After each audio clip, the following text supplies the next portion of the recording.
What a joke. Everyone laughed when the teacher asked me to stand up because my feet couldn't touch the floor. I was 14 years old, the shortest boy in my class. While other boys were growing beards and deep voices, I still looked like a primary school kid who got lost on his way to the wrong classroom. Every morning when I walked into school, the jokes would start. Baby boy is here. Half pint. Don't sit at the back. We can't see you. Mini-man. Did your parents forget to water you? I laughed sometimes, pretending it didn't hurt. But inside, every joke felt like a small stone hitting my chest. Even some teachers smiled at the jokes. Not because they were wicked, but because they didn't understand how much it hurt. During group photos, they made me stand in front. During sports, they told me to sit out. During football, they said, you'll get injured. One day during assembly, something happened that changed everything.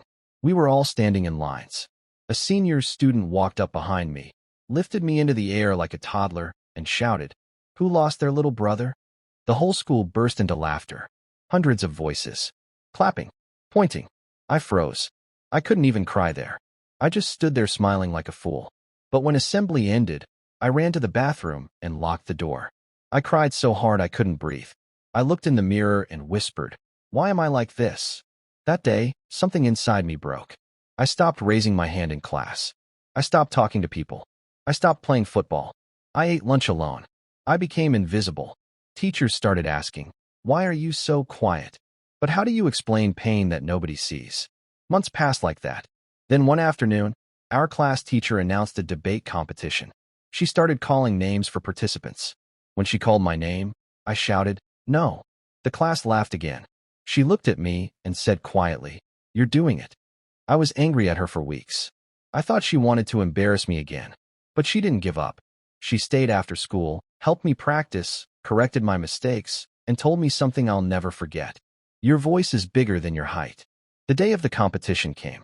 My hands were shaking backstage. My heart was beating so loud I thought people could hear it. When they called my name, the hall went quiet. I walked to the podium.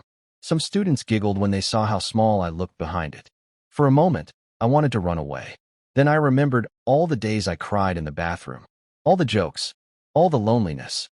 I took a deep breath and started speaking. Something strange happened. My fear disappeared. My voice became strong.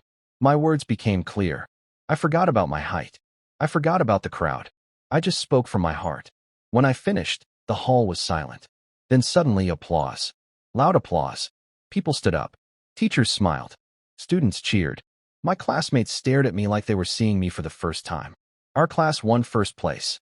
As we were leaving the stage, one of the boys who mocked me the most tapped my shoulder and said softly, "Bro, you're small, but powerful."